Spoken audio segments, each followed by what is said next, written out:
तो बस हमारे लाला को ब्याह हो जाए, रुनक झुनक करती हुई छोटी सी दुल्हनिया आ जाए, सोई आनंद है।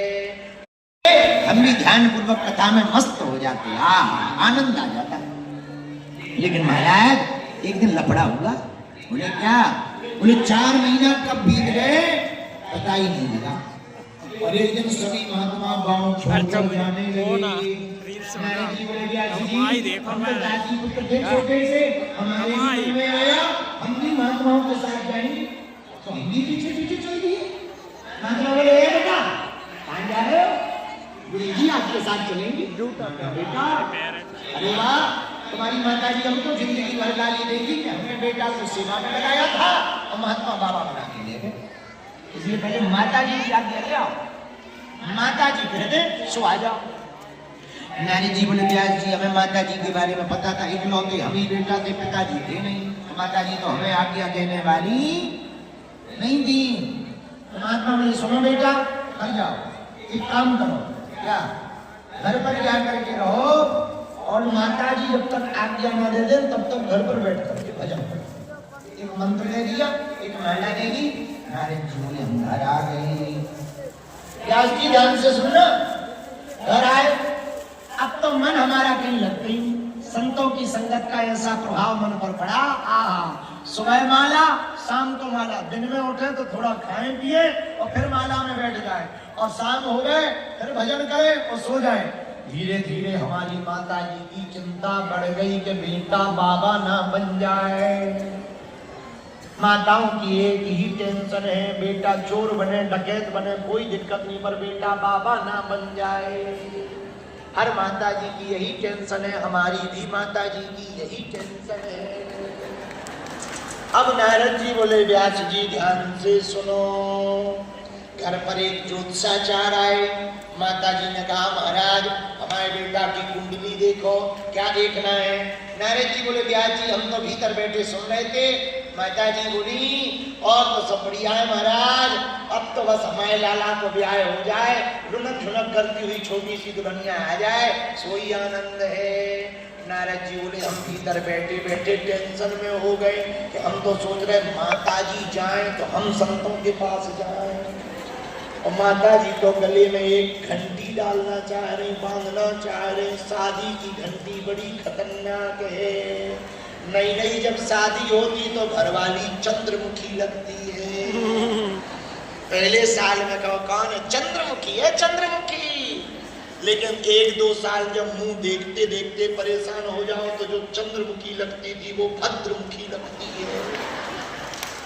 भद्रमुखी जो चंद्रमुखी लगती थी 2 साल बाद वो भद्रमुखी लगती, और 3-4 साल बाद जहाँ छोटे छोटे पैया पप्पू है वो भीतर से उनने डांट के कहा, देवी जी ने, श्रीमती जी ने, ए पप्पू के पापा, तो जो चंद्रमुखी भद्रमुखी लगती थी वो ज्वालामुखी लगने लगती है। तो नारद जी बोले हम तो भीतर बैठे बैठे सोच रहे थे कब माता जी जाएं, कब हम संतों के पास जाएं, लेकिन माता जी तो गले में ब्याह की घंटी बांधना चाहती। नारद जी बोले व्यास जी हमने भगवान का ध्यान किया, बचा लो अब हे भगवान। भगवान ने बचा लिया। बोले क्या? बोले माता जी शाम को गौशाला गए, सांप ने काट लिया, मर गए। बोले बहुत बढ़िया, मारे नहीं। हमारे पास गांव वाले ने आके खबर दी बेटा तेरी माँ मर गई। नारद जी बोले हमें इतना नृत्य आया कि मन करा नच ले, पर मन में सोचा हम नचेंगे तो गांव वाले कहेंगे बड़ा पागल है, माता जी के मरने पर नच रहा है, कितना मूर्ख है। तो नारद जी बोले हमने अपने आप को कंट्रोल किया, जो सामग्री था सब बेच दिया, माता जी की अंत्येष्टि में लगा दिया।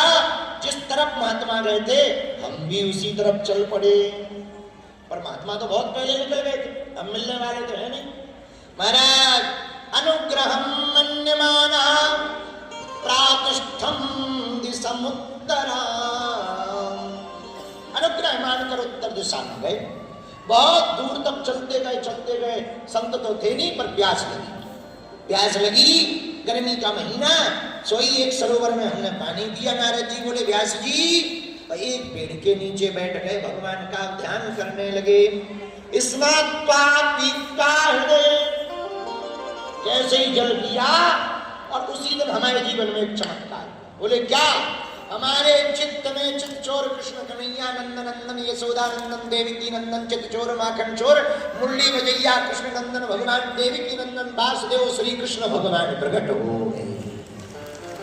प्रकट और बोले जहां हमने भगवान को हृदय में देखा, काली काली जुल्फों को देखा, कजरारी अखियों को देखा, लाल लाल होठों को देखा, बरदंत की पंकज कुंद कली अधराधर पल्लव खोलन की, चपला चमके घन बीज जगे छवि मोहन माले अमोलन की, घुंघरारी लटे लटके मुख ऊपर, घुंघरारी लटे लटके मुख ऊपर, कुंडल लोल कपोलन की, निभछावर प्राण करूं कृष्णा बलि जाऊं लला के बोलन की।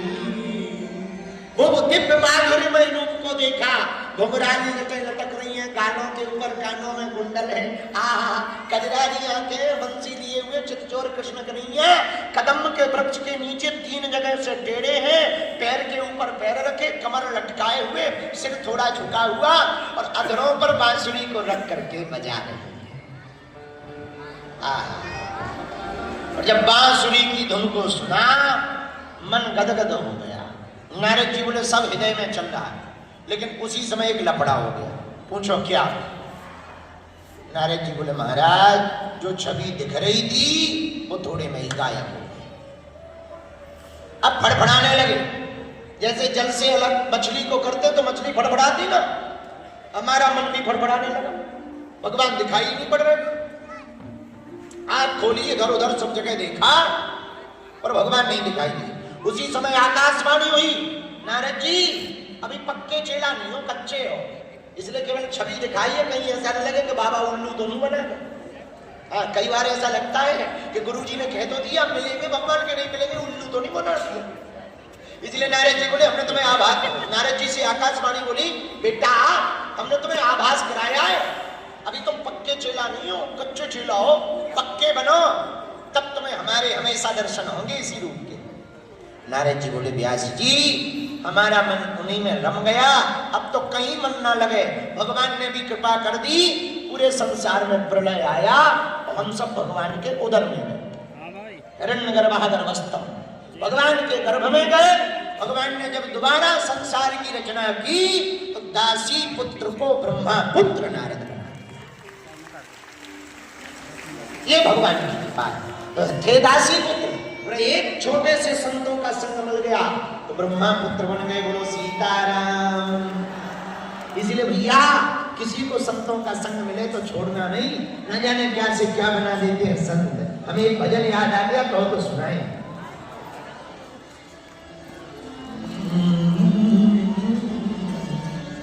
संतन के संग